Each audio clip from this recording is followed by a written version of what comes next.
जीवन का बीतता हर एक पल हमें जीवन की एक सीख देके जाता है। ये हमारे ऊपर निर्भर करता है कि उस पल से हम सीख लें या अफसोस करें।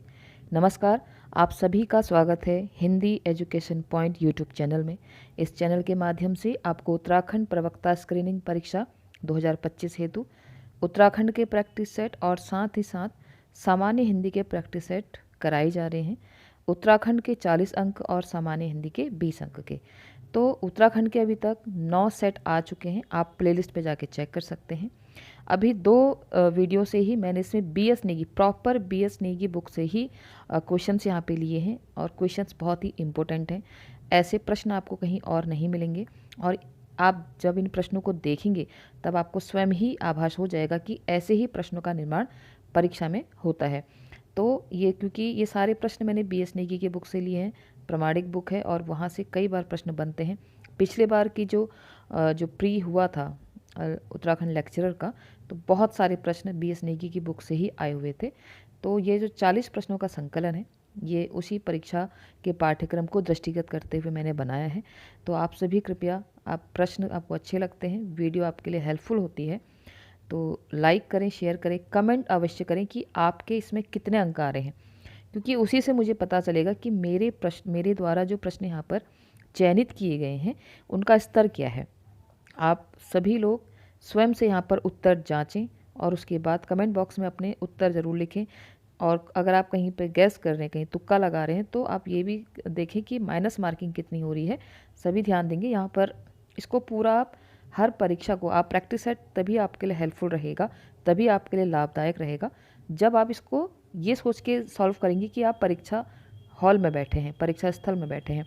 ठीक है, तो आशा करती हूँ आप मेरी बातों से सहमत होंगे और प्रश्नों का संकलन आपको अच्छा लगता है तो आप चैनल से जुड़ें, आगे के लिए भी अन्य लोगों तक भी इसको पहुँचाएँ। तो आज की वीडियो स्टार्ट करते हैं।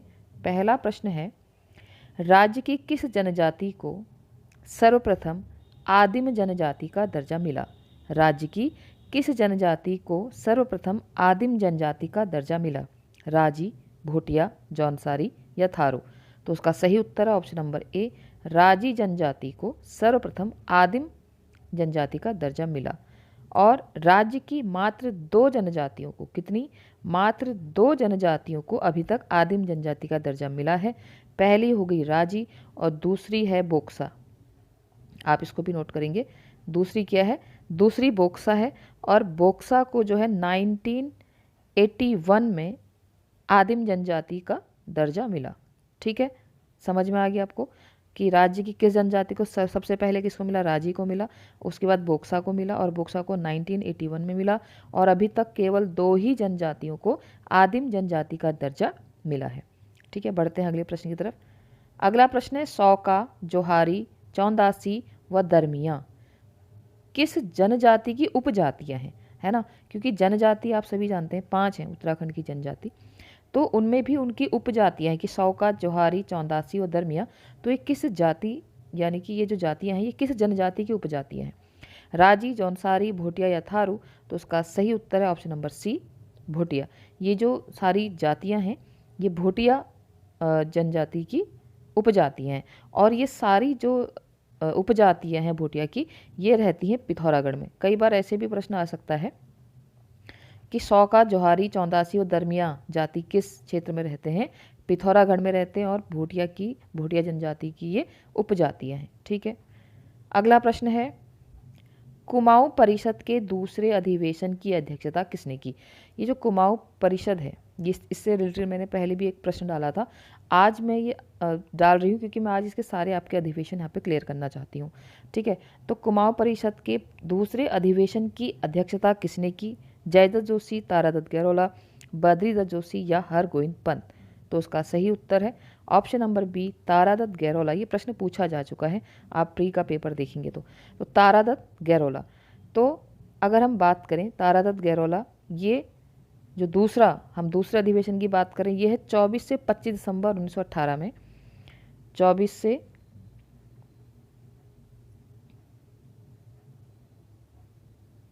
25 दिसंबर कहाँ हुआ? हल्द्वानी में हुआ। ये दूसरा अधिवेशन की हम बात कर रहे हैं।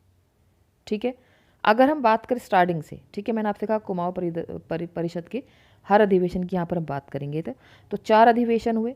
जो पहला अधिवेशन हुआ है वो हुआ है अल्मोड़ा में सितंबर 1917, ठीक है, 1917 में।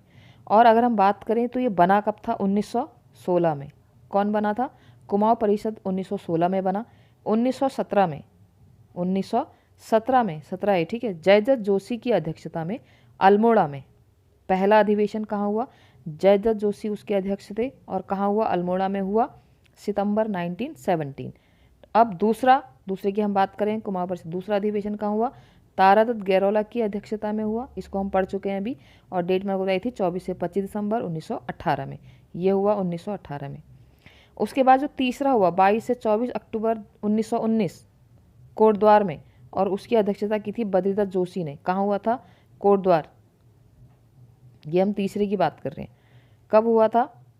22 से 24 अक्टूबर 1919, ठीक है, 1919। अभी मैं दोबारा क्लियर से लिखूंगी, ठीक है, पहले समझ लेते हैं। उसके बाद चौथा हुआ था 1920 काशीपुर में, और इसकी अध्यक्षता की थी हरगोविंद पंत ने।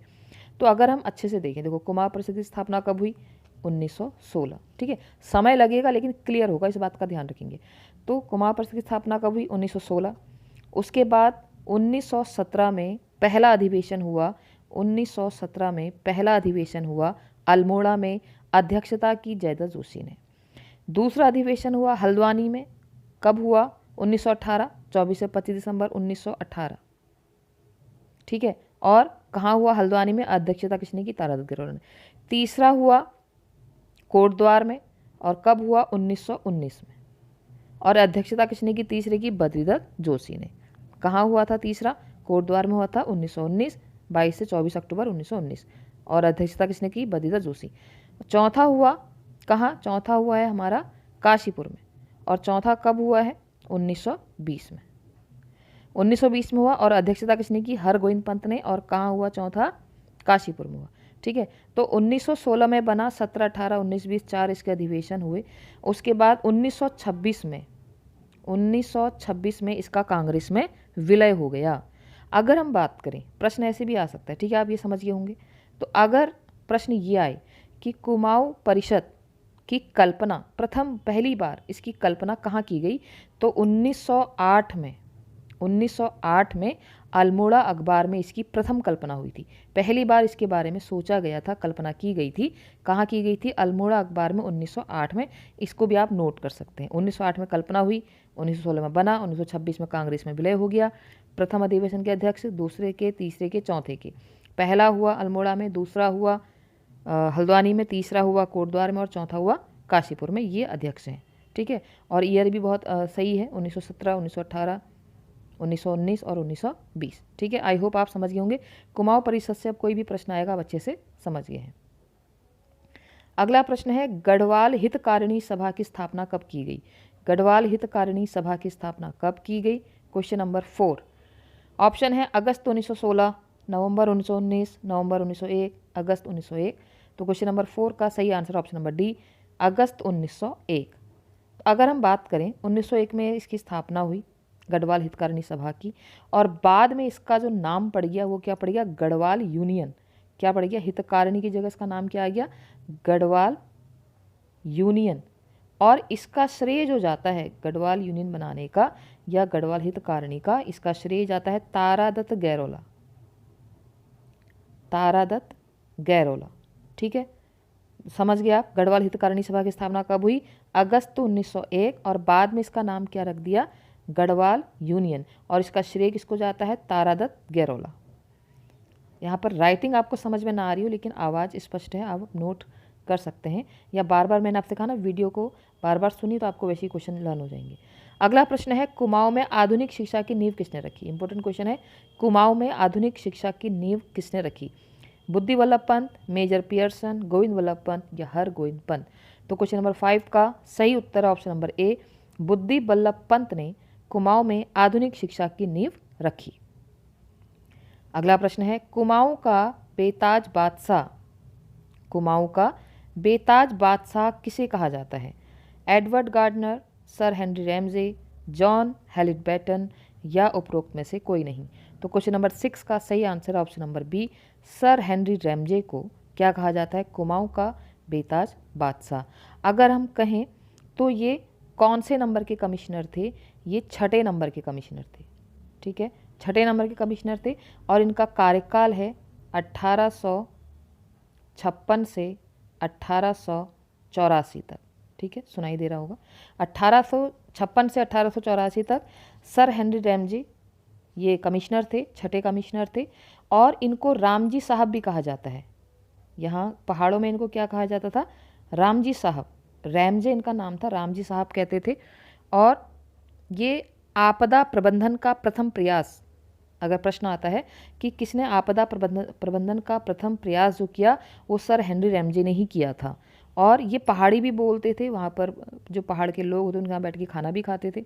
आपदा प्रबंधन का प्रथम प्रयास किसने किया? Sir Henry Ramsay. कुमाऊं का बेताज बादशाह किसे कहा जाता है? Sir Henry Ramsay. रामजी साहब किसको बोला जाता है? Sir Henry Ramsay. और कार्यकाल इनका अच्छा खासा है, 1856 से 1884, ठीक है। बढ़ते हैं अगले प्रश्न की तरफ। अगला प्रश्न है, उत्तराखंड का राज्य गीत कब लिखा गया? उत्तराखंड का राज्य गीत कब लिखा गया? 9 नवंबर 2000, 1 जनवरी 2010, 6 फरवरी 2016 या उपरोक्त में से कोई नहीं। तो क्वेश्चन नंबर 6 का सही आंसर है ऑप्शन नंबर सी, 6 फरवरी 2016 को उत्तराखंड का राज्य गीत लिखा गया। अगर हम बात करते हैं तो किसने लिखा, तो उत्तराखंड का राज्य गीत किसने लिखा है? हेमंत बिष्ट ने। किसने लिखा है? हेमंत बिष्ट ने लिखा है उत्तराखंड का राज्य गीत, ठीक है। अगर इसकी अवधि की बात करें कि कितने मिनट तक या कितने सेकंड तक इसको गाया जाता है, इसकी अवधि क्या है, तो अवधि है 9 मिनट। अवधि क्या है? 9 मिनट है। अगर इसकी आवाज़, इसमें आवाज़ किसने दी है, तो श्री नरेंद्र नेगी और अनुराधा निराला, इस बात का ध्यान रखेंगे, ठीक है। तो हमारा प्रश्न क्या था कि उत्तराखंड का जो राज्य गीत है वो कब बना है, कब लिखा गया है? 6 फरवरी 2016 और लिखने वाले हेमंत बिष्ट। इसकी 9 मिनट की अवधि है और आवाज़ दी है नरेंद्र नेगी और अनुराधा निराला ने। बढ़ते हैं अगले प्रश्न की तरफ। अगला प्रश्न है, राज्य के किस प्रतीक का वैज्ञानिक नाम सोसुरिया अबबेलेटा है? कस्तूरी मृग, बुरांस, मोनाल या ब्रह्म कमल? तो इसका सही आंसर है क्वेश्चन नंबर 8 का ऑप्शन नंबर डी। आप चाहें तो इन सभी के वैज्ञानिक नाम मुझे कमेंट बॉक्स में लिख सकते हैं, उससे आपको रिकॉल भी होगा, ठीक है। तो राज्य के किस प्रतीक का वैज्ञानिक नाम सोसुरिया अबबेलेटा है? ब्रह्म कमल का नाम सोसुरिया अबबेलेटा है। क्वेश्चन नंबर 8 का सही आंसर क्या है? ऑप्शन नंबर डी, ब्रह्म कमल। अगला प्रश्न है, उत्तराखंड की किस घटना को जलियांवाला बाग हत्याकांड भी कहा जाता है? उत्तराखंड की किस घटना को जलियांवाला बाग हत्याकांड भी कहा जाता है? तिलाड़ी कांड, मसूरी कांड, मुजफ्फरनगर कांड, उपरोक्त में से कोई नहीं। तो क्वेश्चन नंबर 9 का सही आंसर ऑप्शन नंबर ए, तिलाड़ी कांड को ही जलियांवाला बाग हत्याकांड की उपमा दी गई है। और ये कहाँ हुआ था? ये रवाई क्षेत्र में हुआ था, कई बार पूछा जा चुका है। कहाँ हुआ था? रवाई क्षेत्र में हुआ था। अगर कब हुआ था प्रश्न आता है, तो तिलाड़ी कांड हुआ था 30 मई 1930। 30 मई 1930, ठीक है, याद करने के लिए इजी है। 30 मई 1930 को रवाई क्षेत्र में तिलाड़ी कांड हुआ है और इसी को क्या कहा जाता है? जलियांवाला बाग हत्याकांड कहा जाता है। अगला प्रश्न, नेलांग घाटी किस जिले में है? नेलांग घाटी किस जिले में है? चमोली, उत्तरकाशी, पौड़ी गढ़वाल या पिथौरागढ़? तो क्वेश्चन नंबर 10 का सही answer option number B, Uttarkashi में है नेलांग घाटी। अगर हम बात करें तो इस नेलांग घाटी को क्या क्या कहा जाता है? इस नेलांग घाटी के बहुत सारे उपनाम हैं। इसको पहाड़ का रेगिस्तान भी कहा जाता है। इसको क्या कहा जाता है? पहाड़ का रेगिस्तान कहा जाता है। और इसके साथ क्या जुड़ा है? इसको उत्तराखंड का लद्दाख भी कहते हैं। नेलांग की घाटी की बात करें, नेलांग घाटी, इसको पहाड़ का रेगिस्तान भी कहते हैं और इसको उत्तराखंड का लद्दाख भी कहते हैं। तो नेलांग घाटी कहाँ है? उत्तरकाशी में है और ये इसके उपनाम है। कौन कौन से उपनाम है, रिकॉल करेंगे दोबारा। नेलांग घाटी कहाँ है? तो नेलांग घाटी है ऑप्शन नंबर बी, उत्तरकाशी में है और इसको पहाड़ का रेगिस्तान और उत्तराखंड का लद्दाख भी कहते हैं, ठीक है। अगला प्रश्न है, धनुष बाण के रोमांचकारी युद्ध के लिए कौन सा मेला प्रसिद्ध है? धनुष बाण के रोमांचकारी युद्ध के लिए कौन सा मेला प्रसिद्ध है? सेल्को उत्सव, हारुणी मेला, बिस्सू मेला या कंडक मेला? तो क्वेश्चन नंबर 11 का सही आंसर है ऑप्शन नंबर सी, बिस्सू मेला जो है वो धनुष बाण के रोमांचकारी युद्ध के लिए प्रसिद्ध है। अगर पूछा जाए सेल्को, हारुणी और बिस्सू मेला या कंडक मेला कहाँ लगते हैं या किस ज़िले में लगते हैं, तो ये सारे मेले लगते हैं उत्तरकाशी में। ये भी आप नोट कर सकते हैं, ये सारे मेले कहाँ लगते हैं, उत्तरकाशी में लगते हैं। सेल्कू उत्सव, हारोनी मेला, बिस्सू मेला और कंडक मेला। ठीक है, बढ़ते हैं अगले प्रश्न की तरफ। अगला प्रश्न है, द्रोणनगर व पृथ्वीपुर किस जिले के प्राचीन नाम है। द्रोणनगर और पृथ्वीपुर किस जिले के प्राचीन नाम है। पिथौरागढ़, चमोली, हरिद्वार या देहरादून। तो क्वेश्चन नंबर 12 का सही answer option number D, Dehradun को प्राचीन समय में द्रोणनगर या पृथ्वीपुर कहा जाता था। अगला प्रश्न है, उत्तराखंड मानवाधिकार आयोग कहाँ है। उत्तराखंड मानवाधिकार आयोग कहाँ है। देहरादून, चमोली, हरिद्वार या पिथौरागढ़। तो इसका सही आंसर है ऑप्शन नंबर ए, देहरादून। तो उत्तराखंड मानवाधिकार आयोग कहाँ है, देहरादून में है। अगर हम बात करें कि उत्तराखंड में जो है इसकी स्थापना कब हुई, तो 13 मई 2013, 13 मई 2013 में उत्तराखंड मानवाधिकार आयोग की स्थापना हुई।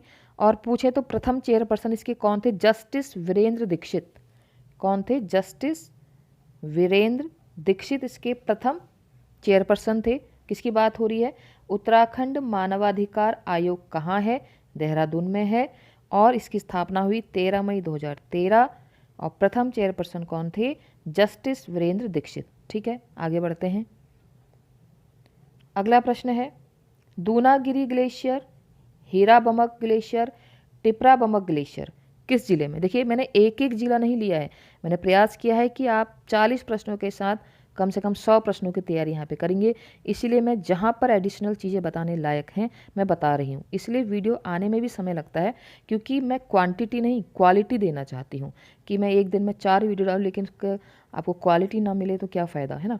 तो क्वांटिटी नहीं क्वालिटी पे बिलीव करो, क्वालिटी मिलेगी तो आप अच्छे से चीज़ों को समझ पाओगे और आपके लिए हेल्पफुल रहेगा। तो दूनागिरी ग्लेशियर, हीराबमक ग्लेशियर और टिपराबमक ग्लेशियर किस जिले में है, देहरादून, चमोली, हरिद्वार और पिथौरागढ़। तो क्वेश्चन नंबर 14 का सही आंसर है ऑप्शन नंबर बी, चमोली में ये सारे ग्लेशियर हैं, दूनागिरी, हीराबमक और टिपराबमक। तो क्वेश्चन नंबर 14 का सही आंसर है ऑप्शन नंबर बी, चमोली।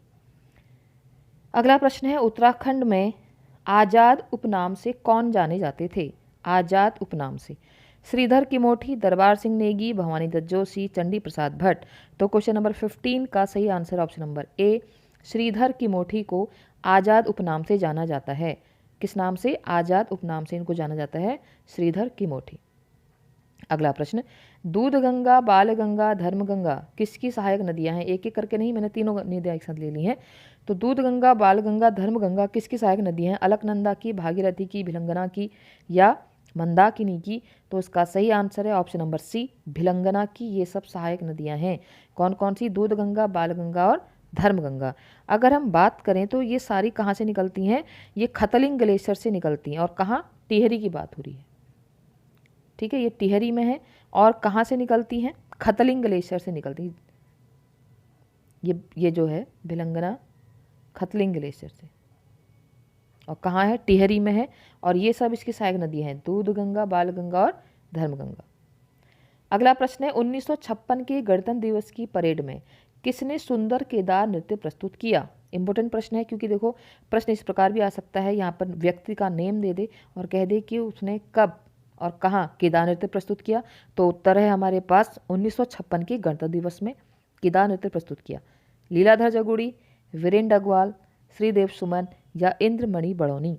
तो क्वेश्चन नंबर 17 का सही आंसर है option number D, Indramani Badauni ने 1956 के गणतंत्र दिवस की परेड में सुंदर केदार नृत्य प्रस्तुत किया था। और तत्कालीन प्रधानमंत्री मोहित हो गए थे, ऐसा कहा जाता है, इतना सुंदर इन्होंने नृत्य किया था। अगला है, गढ़वाल में न्याय के देवता किसे कहा जाता है। देखिए आप सभी जानते हैं कि कुमाऊं में न्याय का देवता कहा जाता है गोलजू देवता को, ठीक है, जो अल्मोड़ा में जिनका मंदिर है, गढ़वाल, ये घोड़ाखाल में इनका मंदिर है। उसी प्रकार यहाँ पर गढ़वाल का पूछा जा रहा है कि गढ़वाल में न्याय का देवता किसे कहते हैं, डांडा नागराजा, कंडोलिया देवता, राहु देवता या बिनसर महादेव। तो क्वेश्चन नंबर 18 का सही answer option number B, Kandoliya देवता को न्याय का देवता कहा जाता है। कहाँ, गढ़वाल में। न्याय का देवता गढ़वाल में किसको कहा जाता है, कंडोलिया देवता को। और कुमाऊं में किसको कहा जाता है, गोलजू देवता को, ठीक है, ये आपको पता है। अगला प्रश्न है शांति कुंज को वर्तमान में किस नाम से जाना जाता है? शांति कुंज को वर्तमान में किस नाम से जाना जाता है? गायत्री तीर्थ, शांति स्वरूप कुंज, विष्णु तीर्थ या कुशाव्रत घाट?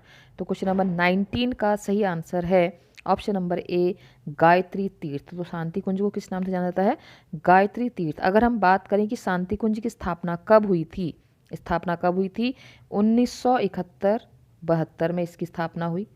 और इसकी स्थापना किसने की थी? पंडित स्वामी राम शर्मा। ये प्रश्न पूछा जा चुका है कि शांति कुंज की स्थापना किसने की थी? तो पंडित स्वामी राम शर्मा। नाम याद रखेंगे आप, नोट कर सकते हैं, पंडित स्वामी राम शर्मा। ठीक है, पंडित स्वामी राम शर्मा। और कब की थी? 1971-72 में। और अब शांति कुंज को क्या कहा जाता है? गायत्री तीर्थ कहा जाता है। अगला प्रश्न है चंद्र राजाओं के समय अल्मोड़ा को क्या कहा जाता था? ठीक है, लाल मंडी, मल्ला महल, राजापुर, आलमनगर। तो क्वेश्चन नंबर 20 का सही आंसर है ऑप्शन नंबर सी, राजापुर। बहुत लोग सोचेंगे आलमनगर। देखिए, आलमनगर अल्मोड़ा का नाम था, लेकिन ये जो नाम था ये मुगल प्रभाव के कारण था। ये मुगल प्रभाव था कि इसका नाम आलमनगर पड़ा। और लाल मंडी और मल्ला महल सब वही हैं, आप जानते हैं।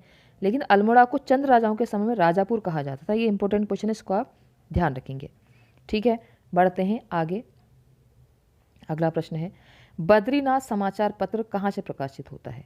बद्रीनाथ से, चमोली से, अल्मोड़ा से या रानीखेत से? तो आपको लगेगा कि बद्रीनाथ समाचार पत्र है तो बद्रीनाथ से ही होगा। यही विडंबना है कि ये इसका आंसर नहीं है, इसीलिए मैंने इस प्रश्न को यहाँ पे डाला है। तो बद्रीनाथ समाचार पत्र कहाँ से प्रकाशित होता है? क्वेश्चन नंबर 21 का सही answer option number D, Ranikhet से। ठीक है, बद्रीनाथ समाचार पत्र कहाँ से प्रकाशित होता है? रानीखेत से होता है। अगला प्रश्न है फालदा कोट दुर्ग कहाँ है? फालदा कोट दुर्ग कहाँ है? बद्रीनाथ में। ठीक है, बद्रीनाथ से हो गया, बद्रीनाथ में, अल्मोड़ा में, रानीखेत में। तो फालदा कोट दुर्ग कहाँ है? क्वेश्चन नंबर 22 का सही आंसर है ऑप्शन नंबर सी, अल्मोड़ा में। कहाँ है? अल्मोड़ा में है फालदा कोट दुर्ग। फालदा कोट दुर्ग कहाँ है? अल्मोड़ा में है। बढ़ते हैं अगले प्रश्न की तरफ। अगला प्रश्न है बाकरा नदी और देहुआ नदी। ठीक है, बाकरा नदी और देहुआ नदी कहाँ से निकलती हैं? बद्रीनाथ से, नैनीताल से, अल्मोड़ा से या रानीखेत से? तो क्वेश्चन नंबर 23 का सही आंसर है ऑप्शन नंबर बी, नैनीताल से। तो बाकरा नदी और देहुआ नदी कहाँ से निकलती हैं? नैनीताल से निकलती हैं। ठीक है, बढ़ते हैं अगले प्रश्न की तरफ, क्योंकि ये ऐसा प्रश्न है, बाकरा नदी और देहुआ नदी नैनीताल से निकलती, ध्यान रखेंगे इसका। अगला प्रश्न है राज्य के सबसे पूर्वी सिरे में बहने वाली नदी कौन सी है? राज्य के सबसे पूर्वी सिरे में बहने वाली नदी कौन सी है? काली नदी, गिरथी नदी, सरजू नदी या कूटी नदी? तो क्वेश्चन नंबर 24 का सही आंसर है ऑप्शन नंबर ए, काली नदी। कौन सी नदी? काली नदी है, वो उत्तराखंड राज्य के सबसे पूर्वी सिरे में बहने वाली नदी है। अगर हम बात करें तो ये काली नदी कहाँ से निकलती है? ये काली नदी निकलती है जैक्सर श्रेणी के, ठीक है, जैक्सर श्रेणी के। इससे भी रिलेटेड मैंने पिछली बार प्रश्न पूछा था कि जैक्सर श्रेणी कहाँ होती है। जैक्सर श्रेणी के लिपुलेख के पास काला पानी से निकलती है, काला पानी। और ये कहाँ पर से? जैक्सर श्रेणी के लिपुलेख के पास से निकलती है। और ये जो सारी नदियों के नाम है पिथौरागढ़ की नदियों के नाम है। ठीक है, बढ़ते हैं अगले प्रश्न की तरफ। अगला प्रश्न है कैलाश मानसरोवर यात्रा कब होती है? कैलाश मानसरोवर यात्रा कब होती है? जनवरी से अप्रैल माह के बीच, मार्च से जून माह के बीच, जून से सितंबर माह के बीच या सितंबर से दिसंबर माह के बीच? तो क्वेश्चन नंबर 25 का सही आंसर है ऑप्शन नंबर सी, जून से सितंबर माह के बीच कैलाश मानसरोवर यात्रा होती है। अगला प्रश्न है कुमाऊं की सबसे पवित्र नदी किसे कहा जाता है या माना जाता है? तो कुमाऊं की सबसे पवित्र नदी कौन है? कोसी नदी, रामगंगा नदी, गोमती नदी या सरयू नदी? तो इसका सही आंसर है क्वेश्चन नंबर 26 का ऑप्शन नंबर डी, सरयू नदी को सबसे पवित्र नदी कहा जाता है कुमाऊं की। और ये कहाँ से निकलती है भाई? ये सरयू बागेश्वर के सरमूल झंडी नामक स्थान से। कहाँ से निकलती है? सरमूल झंडी नामक स्थान से निकलती है। बागेश्वर के सरमूल झंडी नामक स्थान से निकलती है सरयू नदी, और इसको कुमाऊं की सबसे पवित्र नदी माना जाता है। अगला प्रश्न है उत्तराखंड का मुसोलिनी किसे कहा जाता है? उत्तराखंड का मुसोलिनी किसे कहा जाता है? कालू सिंह मेहरा, हर्षदेव ओली, इंद्रमणि बड़ौनी या तारादत्त गैरोला? ठीक है, तो क्वेश्चन नंबर 27 का सही आंसर है ऑप्शन नंबर बी, हर्षदेव ओली को कहा जाता है। अब प्रश्न आता है कि इनको किसने कहा। माना प्रश्न आ गया कि हर्षदेव ओली को उत्तराखंड का मुसोलिनी किसने कहा, और ऑप्शन बहुत सारे दे दिए, है ना। तो उसका सही आंसर क्या है, अंग्रेजों ने कहा। ये इनको कहा किसने है, ये अंग्रेजों ने कहा है। इसको भी आप नोट करेंगे कि हर्षदेव ओली को उत्तराखंड का मुसोलिनी किसने कहा है, अंग्रेजों ने कहा है। ठीक है, अगला प्रश्न है, राज्य का 5वां धाम किसे माना जाता है, जागेश्वर को, बागेश्वर को, बागनाथ को, उपरोक्त में से कोई नहीं। तो क्वेश्चन नंबर 28 का सही आंसर है ऑप्शन नंबर ए, जागेश्वर को उत्तराखंड राज्य का 5वां धाम कहा जाता है या माना जाता है। अगला प्रश्न है, तुंगनाथ मंदिर का निर्माण किस शैली में हुआ है। अब आप सभी जानते हैं कि तुंगनाथ मंदिर जो है वो राज्य का सबसे ऊंचाई पर स्थित मंदिर है। ठीक है, ये तो सभी को पता है। तो अब इसका निर्माण किस शैली में किया गया है, द्रविड़ शैली में, मुगल शैली में, कत्यूर शैली में या उत्तराखंडी शैली में। तो क्वेश्चन नंबर 29 का सही आंसर है ऑप्शन नंबर सी, कत्यूर शैली में तुंगनाथ मंदिर का निर्माण हुआ है और ये उत्तराखंड का सर्वाधिक ऊंचाई पर स्थित मंदिर है। अगर इसकी ऊंचाई की बात करें तो समुद्र स्थल से जो उसकी ऊंचाई है वो कितनी है, 3680 मीटर। 3680 मीटर इसकी ऊंचाई है, किसकी, तुंगनाथ मंदिर की है। एक बात और इम्पोर्टेंट है यहाँ पर भाई, तुंगनाथ मंदिर के पास क्या है, रावण शिला है। इसको आप नोट कर सकते हैं, तुंगनाथ मंदिर के पास क्या है, रावण शिला है। प्रश्न आ गया कि रावण शिला कहाँ है, तो रावण शिला तुंगनाथ मंदिर के पास है। ठीक है, या तुंगनाथ मंदिर के पास कौन सी शिला है, रावण शिला है।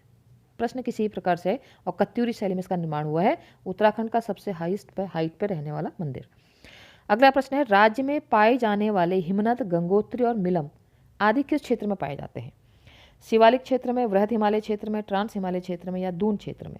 तो क्वेश्चन नंबर 30 का सही आंसर है ऑप्शन नंबर बी, वृहद हिमालय क्षेत्र में पाए जाते हैं ये ग्लेशियर। कौन कौन सी, गंगोत्री और मिलम।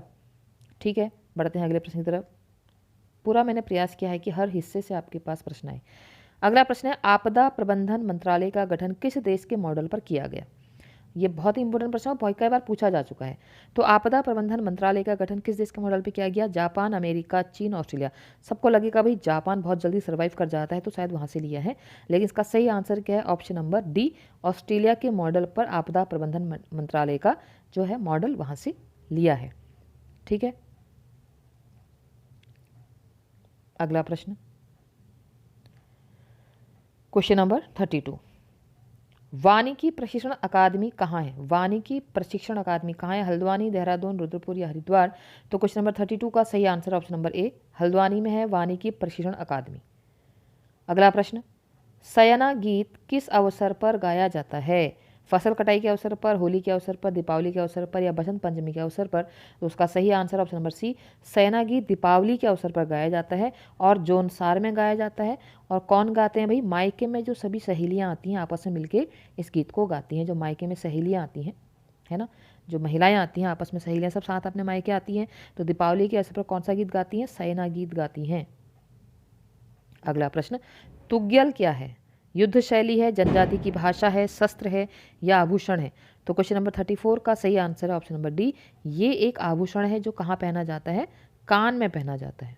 ठीक है, तुग्यल क्या है, एक आभूषण है जो कहाँ पहना जाता है, कान में पहना जाता है। ठीक है, अगला प्रश्न है, कत्यूरी प्रशासन में भूमि मापन अधिकारी को क्या कहते थे, यानी कि कत्यूरों का जो शासन था उसमें भूमि मापने वाले अधिकारी को क्या कहते थे, प्रमावतार, प्रांतपाल, घट्टपाल या वर्मपाल। तो क्वेश्चन नंबर 35 का सही आंसर ऑप्शन नंबर ए, प्रमावतार कहते थे। बहुत इंपॉर्टेंट प्रश्न है, इनको आप नोट करेंगे। तो कत्यूरी प्रशासन में भूमि मापन अधिकारी को क्या कहते थे, प्रमावतार, ऑप्शन नंबर ए। अगला प्रश्न है, चंद्रवंश में कुमाऊं का विलासी राजा कौन था, इंदरचंद, थोहरचंद, वीणाचंद या कल्याणचंद। तो क्वेश्चन नंबर 36 का सही आंसर है ऑप्शन नंबर सी, वीणाचंद। अगर थोड़ी सी इनकी बात करें तो इनको खस राजाओं ने पराजित किया था। इनको किसने पराजित किया था, खस राजाओं ने पराजित किया था। देखिए उत्तराखंड में दो बोले जाते हैं कि दो क्षत्रिय थे, एक खस और एक राजपूत। तो खस राजाओं ने किसको पराजित किया, वीणाचंद को पराजित किया। और ये वीणाचंद को क्या कहा जाता है, कुमाऊं का सबसे विलासी राजा। विलासी था तभी हार गया, है ना। विलासिता में खो जाओगे तो अपने मार्ग से भटक जाओगे, इस बात का ध्यान रखें। अगला प्रश्न है, किस शासक ने स्वयं मल्ल युद्ध में उतरकर राज्य का विस्तार किया। इंपोर्टेंट प्रश्न, किस शासक ने स्वयं मल्ल युद्ध में, ये मल्ल नहीं है, मल्ल होगा, ठीक है, मल्ल युद्ध में उतरकर राज्य का विस्तार किया। इंद्रचंद, सोमचंद, कल्याणचंद या रुद्रचंद? तो क्वेश्चन नंबर 37 का सही आंसर है ऑप्शन नंबर डी, रुद्रचंद। देखिए रुद्रचंद जो है अकबर का समकालीन था और इसी ने कौन सा नगर बसाया? रुद्रपुर। ये रुद्रपुर किसने बसाया है? रुद्रचंद ने बसाया है और इसने स्वयं मल्ल युद्ध में उतरकर अपने राज्य का विस्तार किया था। अगला प्रश्न है, भोटिया व हुणिया पर किसने सिरती नामक कर लगाया? भोटिया व हुणिया पर किसने सिरती नामक कर लगाया? रुद्रचंद, सहजपाल, बलभद्र शाह या बाज बहादुर चंद? तो क्वेश्चन नंबर 38 का सही आंसर है ऑप्शन नंबर डी, बाज बहादुर चंद ने सिरती नामक कर लगाया। और किन पे लगाया? भोटिया और हुणिया पे। अगला प्रश्न है, टिहरी राज्य का भारत में विलयीकरण पत्र में सर्वप्रथम हस्ताक्षर किसने किए? आप सभी जानते हैं कि टिहरी जो था वो स्वतंत्र था, लेकिन बाद में जब भारत में ये विलय हुआ इसका, तो उसका जो विलयीकरण पत्र था तो उसमें सबसे पहले हस्ताक्षर किसके हुए? परिपूर्णानंद पैन्यूली, कमलेंदुमती शाह, नागेंद्र सकलानी या मानवेंद्र शाह? तो क्वेश्चन नंबर 39 का सही answer option number A, Paripurnanand Painyuli. अब प्रश्न बनता है कि इन्होंने क्यों किए? क्योंकि जब 15 अगस्त 1947 को ये प्रजामंडल के अध्यक्ष थे। ये प्रजामंडल, आपको पता ना टिहरी प्रजामंडल की स्थापना की गई थी, किस उद्देश्य से की गई थी, ये आप सभी जानते हैं, बहुत घिसा पिटा रिपीटेड क्वेश्चन है। तो प्रजामंडल के ये उस समय अध्यक्ष थे जब देश आज़ाद हुआ, और टिहरी का जब विलयीकरण भारत में हुआ तो इन्होंने ही वहाँ पर हस्ताक्षर किए। क्यों किए इनका? क्योंकि देखो रीजन ये है कि प्रजामंडल के अध्यक्ष कब थे? 15 अगस्त 1947। तो आज की वीडियो का अंतिम प्रश्न, गढ़वाल क्षेत्र में प्रथम जाति आधारित संस्था कौन सी थी? ऐसी कौन सी संस्था थी जो जाति पर आधारित थी? भेषज विकास सभा, सरोला सभा, हैप्पी क्लब या डिबेटिंग क्लब? तो क्वेश्चन नंबर 40 का सही आंसर है ऑप्शन नंबर बी, सरोला सभा गढ़वाल के अंदर जातिगत एक संस्था थी और इसकी स्थापना किसने की थी? तारादत्त गैरोला। किसने की थी? तारादत्त गैरोला ने। तो बहुत ही अच्छे प्रश्नों का यहाँ पर संकलन था। आशा करती हूँ आपके लिए बहुत ही हेल्पफुल रहेंगे, और जो मैंने उसके साथ अतिरिक्त जो आपको जानकारी दी है वो इसी प्रकार से किसी भी समय कोई भी परीक्षा में प्रश्न आए तो वहाँ पर ये आपको याद आएंगे और आपके लिए लाभदायक रहेंगे। तो आपको प्रश्नों का संकलन कैसा लगा, आपके कितने यहाँ पर मार्क्स आए, ज़रूर कमेंट बॉक्स में लिखें और लाइक करें, शेयर करें। और आपके द्वारा दिए गए कोई भी अच्छे से रिमार्क या जो भी आपको यहाँ पर लगता है, जो आपको वीडियो को देखकर फील होता है, अच्छा या बुरा कुछ भी हो, आप कमेंट करें, ठीक है। तो आप सभी अपनी परीक्षा के लिए तैयारी करते रहें, समय बहुत कम है, इसलिए मैं चाह रही हूँ, प्रयास मेरा पूरा है कि सिलेक्टेड, लेकिन मैं वही ना क्वालिटी मेंटेन करने के कारण थोड़ा समय में देरी हो रही है, तो उसके लिए आप मुझे क्षमा करें। लेकिन मेरा पूरा प्रयास यही रहेगा कि आप तक क्वालिटी क्वेश्चंस पहुँचें जो बहुत इंपॉर्टेंट हैं। तो आज के लिए इतना ही। आप सभी का दिन शुभ हो। बहुत बहुत धन्यवाद।